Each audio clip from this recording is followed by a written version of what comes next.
features a 32 back. Looking at how to play. Today we're looking at how to play the game Village Rails by Osprey Games.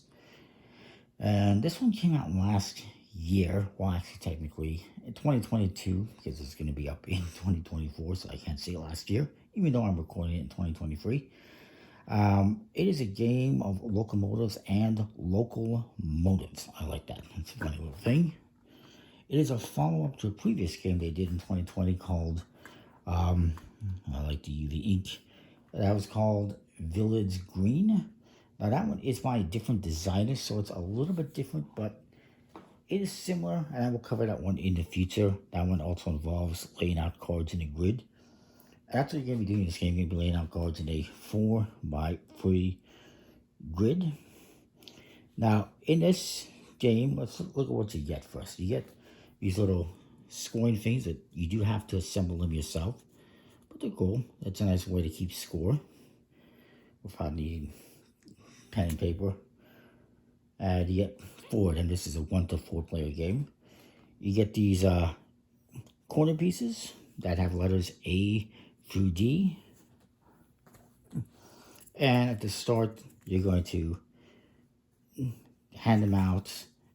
People are going to select them.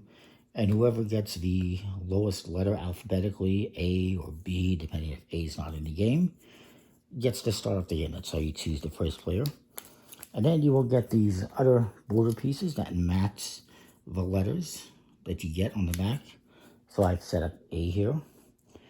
They have different starting tracks with different terrains. And yes, there's 2 that are white. Those do not have a terrain, they're just white.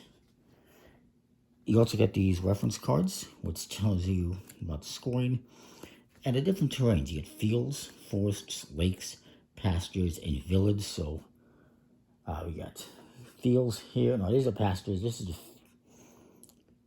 the field. And this is the forest. This is the village. And then there's the lake. And there's different symbols on them. This one, that's like a hamburger, has a number on it. That is, how many points you will score for that once you complete that track. And only when you complete that track. These ones that are like little farms, they will give you 1 point per indicated terrain type. So for instance, this one has a farm. And it says it's field. And so for every barn you have on this line that is in a field, you will get a point. The tractors, you will get 1 point per different terrain type. So if I have this tractor here, and I have this, and say I have a forest and a lake, I'm going to get points for each of those different terrains.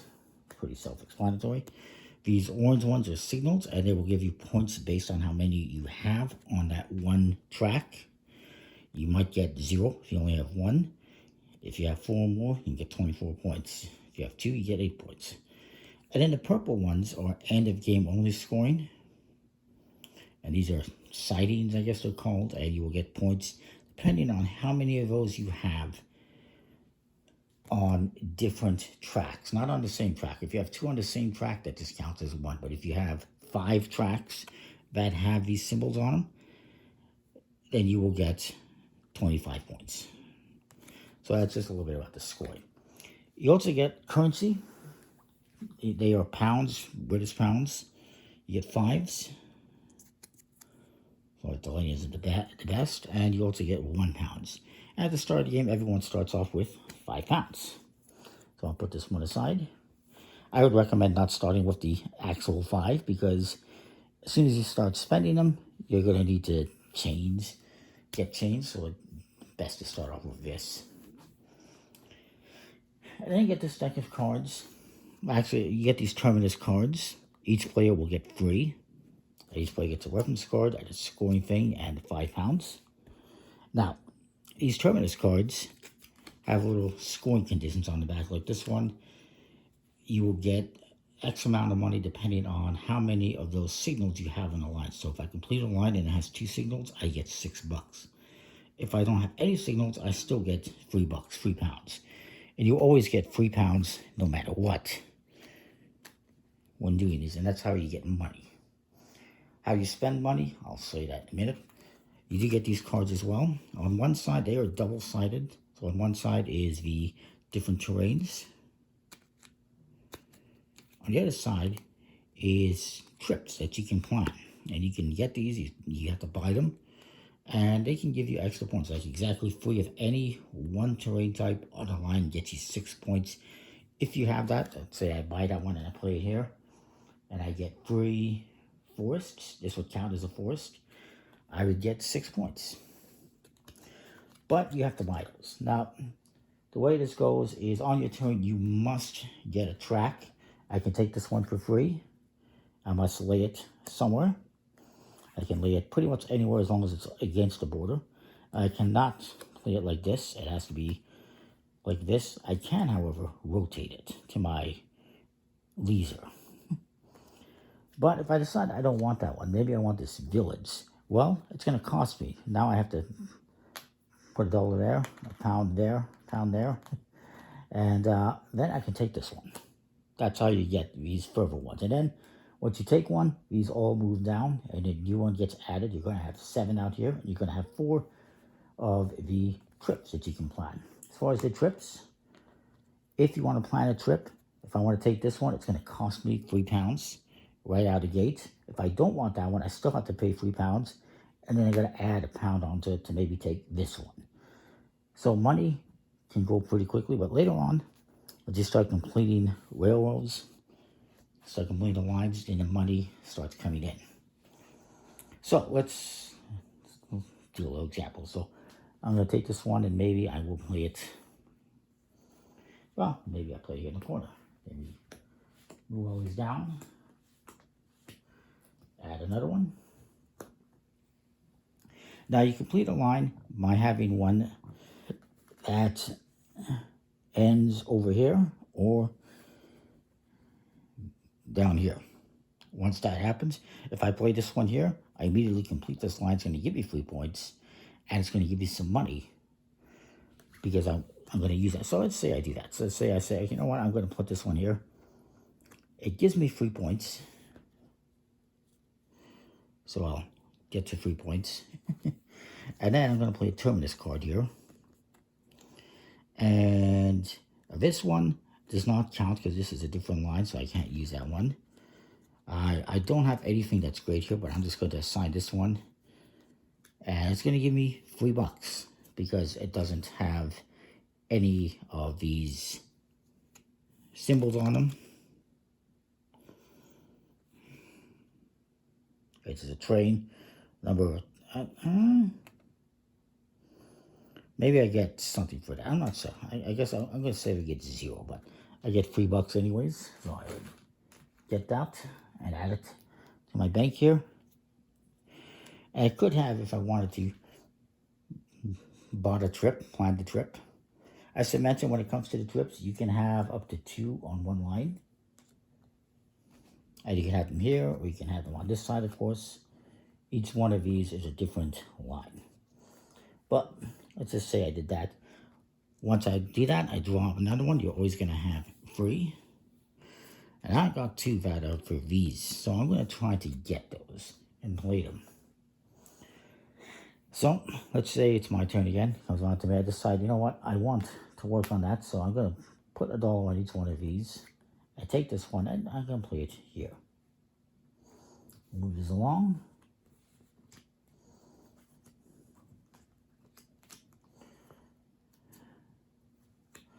And you know what? I'm going to go ahead and spend the $3 to buy this trip, to plan this trip, and I'm going to put it, let's say, here. You don't have to do that, but you can do it.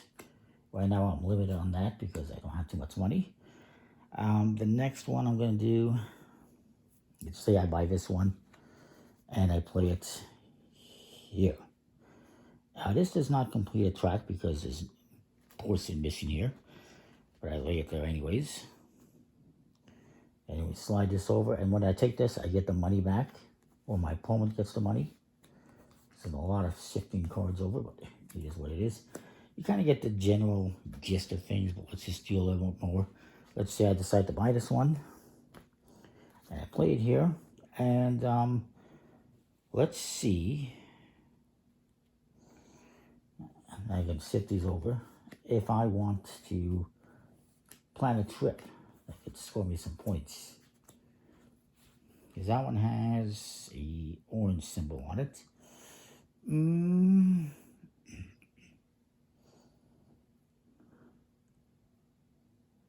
know, I am going to plan a trip. I'm going to spend the $3 and put this one here, and I'm going to buy this one. So it cost me that buck, so I got no money right now. These get shifted over. And I'm going to put this on here, and it says, if there's no water on the line, I get 4 points. So now I completed this line. It starts over here and it ends on the side. Or if it ends down here, I get to score this. And so it's going to give me those 4 points because there's no water on the line. So I'm up to 7. And then I'm also going to use this, which is going to, and I'm going to discard this one. I've used it. This goes to the bottom of the pile. And I'm going to say, well, I'm going to use one of these. The number of these on the line gives me money. So it's going to give me £4 instead of 3. And I'm going to take those £4 because I have no money. And that line is complete. I draw another card. And you keep doing that until you complete this. You're going to have, what is it? 12 rounds you're going to play. And then eventually you're going to have a bunch of cards in here. And you're going to complete more tracks, score more points. And then this would be one complete one. This is another one. This is another one. Of course, there's that one that we scored already. And then there's one down here, a second one, and a third one. And if you complete more than one at the same time, let's say I play this here. It's my last one. I complete this one and this one. So then I get to score both of those individually. You're going to have a bunch of points. You know, you might have 70, 80, 90, 100 points at the end. And then you're going to score points for these as well. Remember, those ones you get at the end of the game, points for each line that has one of those.